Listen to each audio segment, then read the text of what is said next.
카페로 운영하는 것보다는 약간 전시관, 박물관 이런 식으로 이제 운영을 하겠다. 그래서 내가 산 의미가 있으니 나를 믿고 뭐 기다려 달라 뭐 이런 얘기를 하시는 것 같아요. 네. 민주당 차원에서는 어쨌든 이게 내게 아니고 어떤 제3자가 저거를 그냥 운영하는 것으로 보는 것 자체가 사실은 역사적인 어떤 가치가 있고 그다음에 우리가 김대중 정신을 계속해서 이야기하고 있는 정당으로서는 어떻게 보면 사실 좀 뼈아픈 일격을 맞은 거 아닌가?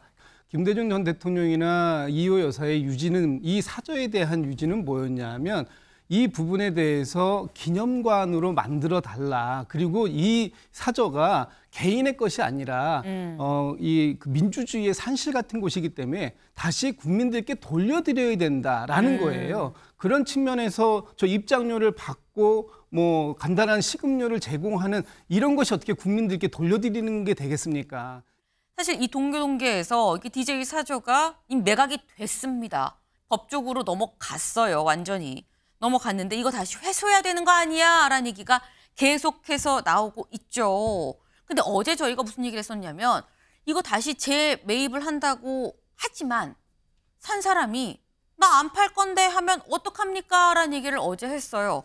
근데 매입자가 뭐라고 얘기를 했느냐? 볼까요?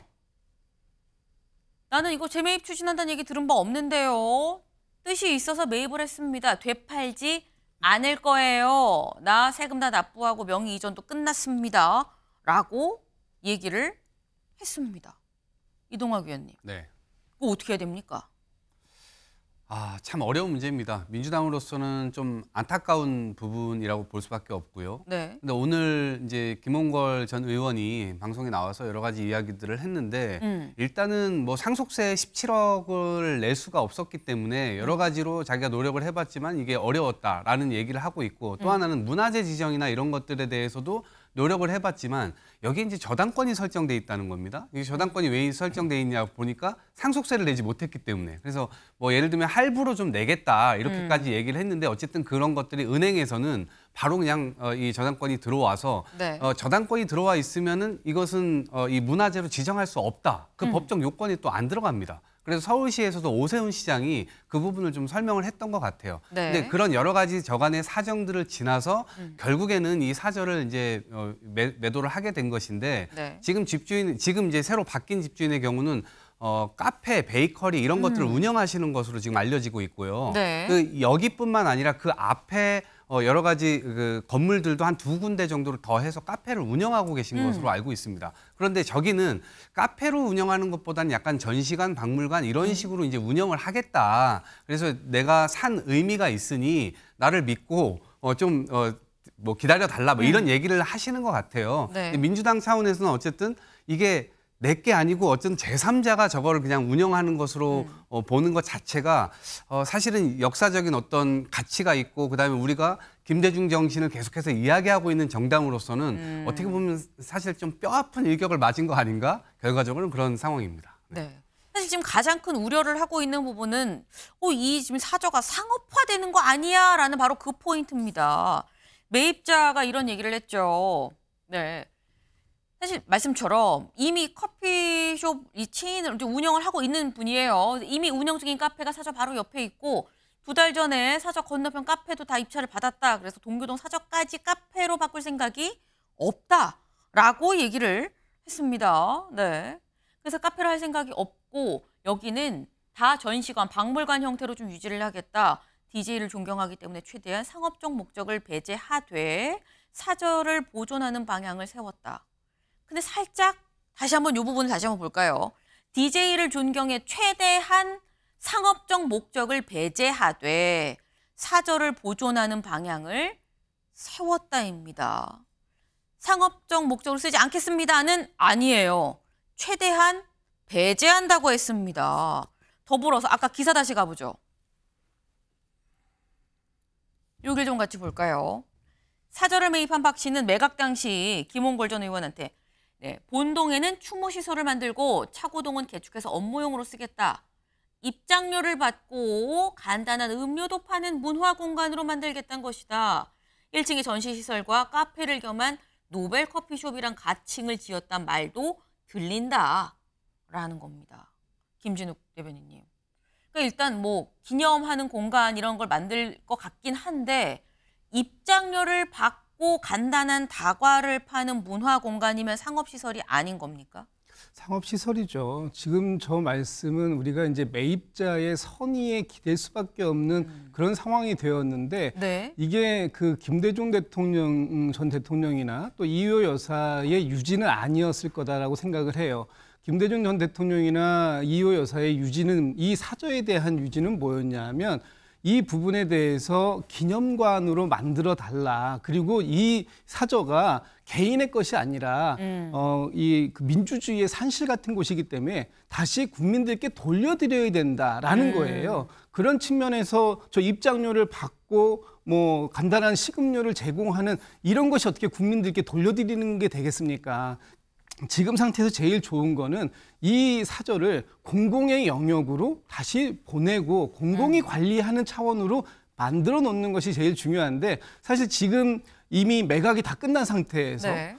그렇게 간다는 건 사실 굉장히 어려운 일이에요. 그러니까 다시 재매입을 추진해야 되는데 그러기 위해서 지금 뭐 박지원 의원이나 과거에 동교동에서 그 DJ 김대중 대통령을 그 가신으로 모셨던 사람들이 지금 우리가 먼저 자구 노력을 해보자. 네. 그리고 나서 어떻게든 이 방법을 그 만들어보자라는 얘기를 하고 계시는데 지금 제일 필요한 건 관계자들이 좀 다 좀 모이는 자리인 것 같아요. 이게 그동안은 김홍걸 전 의원의 개인 소유가 지금 되어 있기 때문에 김홍걸 의원이 어떻게 재산권을 행사했는지에 대해서 알 길이 별로 없었습니다만 네. 이제는 이제 확신이 됐으니까 이제부터는 모여서 어떤 방식으로 하는 것이 다시 이것을 이 두 분의 유지를 받드는 방식으로 갈 것인지 하는 것에 대해서 지금 이제 빨리 노력해서 얘기를 해야 되는 시점이 아닌가라는 생각이 들고요. 너무 안타까운 일입니다. 이 지금 사조를 공공의 영역으로 좀 빨리 끌고 왔으면 좋겠다라는 말씀을 하셨는데 사실 그래서 다시 이걸 재매입하자라고 하면서 박지원 의원이 내가 내 사재 6억 내놓겠다라는 얘기도 했었죠. 근데 조금 전 김홍걸 전 의원이 언론 인터뷰에서 뭐라고 얘기를 했느냐. 박지원 의원이 사저를 팔겠다는 걸 알고 있었을 거다. 왜냐하면 지난 봄에 어떤 사람이 나를 찾아와서 이거 사저 나 사고 싶어요 라고 말한 사람이 있었다. 근데 그 사람이 그 이후에 나를 만난 다음에 박지원 의원한테 가서 이거 사저 매입할 수 있도록 도와달라고 부탁을 했다더라. 그러면 박지원 의원은 사저 매입 얘기가, 이 매각 얘기가 오가는 걸 몰랐었냐? 알고 있었는데 왜 이제 와서 팔리고 난 다음에 사재를 털어서 뭐 다시 매입한다는 얘기를 하고 있는 거냐라는 취지로 김홍걸 전 의원이 조금 전에 언론 인터뷰에서 또 얘기를 했습니다. 근데 이게 이렇게 가버리면 김기영 대변인님 여기서 또 다시 또 뭐 진실 공방 비슷하게 지금 되는 것 같아요. 그러니까 다 모여서 민주화를 위해서 노력했던 분들이 다 모여서 이 문제를 풀어가면 제일 좋은데 네. 지금 박지원 의원의 그 선의 6억 원을 쾌척해서 이거를 공공의 영역으로 가져오겠다. 이 부분에 대해서 의심이 갈 수밖에 없는 상황이지 않습니까? 이게 좀 문제고요. 무엇보다도 저는 이 부분에 있어서 계속 침묵하고 있는 민주당의 아버지 이재명 전 대표에 대해서 얘기를 꺼낼 수밖에 없다고 봅니다. 보면 민주당은 계속 얘기하는 게 뭡니까? 네. 김대중, 노무현 정신을 계승하는 당. 그러다가 요즘에 좀 제가 볼 때는 좀 과하게 민주당, 이재명의 일극 체제로 가서 과하게 가는 부분이 없지 않아 있는데요. 김대중 전 대통령을 얘기할 때 우리가 빠지지 않는 수식어가 있습니다. 뭐냐면 의회주의자거든요. 그러니까 의회 정치라는 건 어떻게 보면 법에 더해서 대화와 협치로 진행되기 때문에 어느 정도의 어떤 공간이 필요합니다. 여백의 미가 필요한데 지금 법에 다수에 의한 어떤 숫자에 의해서 과도하게 법이라는 것에 의존하면서 어떤 정치라는 공간이 말라버리고 어떤 작동하지 않고 있거든요. 네. 그런 면에 있어서 제가 볼 때는 이재명 대표가 책임감 있게 물론 지금 전대 과정에 있지만 충분히 이런 메시지를 낼 수 있다고 봅니다. 그렇다면 민주당 입장에서 이거에 대해서 명확한 입장을 내는 게 이 문제를 푸는 데 있어서 가장 큰 어떤 방안이 될 수 있다고 봅니다. 김진욱 대변인님, 짧게 여쭤보겠습니다. 물론 지금 현재 대표는 아니지만 연임이 거의 확실시 되고 있죠. 거의 90% 가까이. 이재명 대표는 왜 공개적으로 여기에 대해서 얘기를 하지 않고 있는 거냐라는 지적 어떻게 보세요? 이재명 대표도 이 부분에 대해서 얘기했었습니다. 또 그 책임 있게 이 문제를 갖다가 논의해 보겠다 이렇게 얘기를 했고요. 지금 그 계속 뭐 이재명 대표를 이 문제에서 왜 민주당이 아무 얘기도 안 하냐. 이 부분에 있어서 민주당이 그럼 뭐 민주당에서 어떤 방식으로 할 수 있겠습니까? 제가 그래서 아까 말씀을 드린 거예요. 지금 과거에 김대중 대통령을 모셔왔던 가신 그룹들이 먼저 지금 자구 노력을 얘기하고 있고 그 과정 속에서 관계되어 있는 재단이든 어느 기념사업회든 혹은 또 두 분의 자제분들이든 모두가 모여서 이 문제를 공공으로 가져올 수 있는 최적의 방안을 만들어보자라고 말씀드렸던 부분이 아마 그런 부분에 다 동의를 하고 계실 거다 이렇게 말씀드리겠습니다. 네. 지금 빨리 이 논의를 좀 빨리 진척을 시켜야 된다라는 취지의 지금 말씀이신 건데 지금 김홍걸 전 의원이 언론 인터뷰 또 이런 얘기를 했다고 하죠. 지금 민주당에서 대책을 마련한다고 하는데 왜 나랑은 상의를 하지 않고 있는 거냐. 난 좀 어리둥절하다라는 취지로 얘기를 했다고 해요. 이 얘기가 사저 매각 상황이 또 다른 진실 공방으로 오늘 또 번지지 않을까 하는 생각을 좀 해봅니다.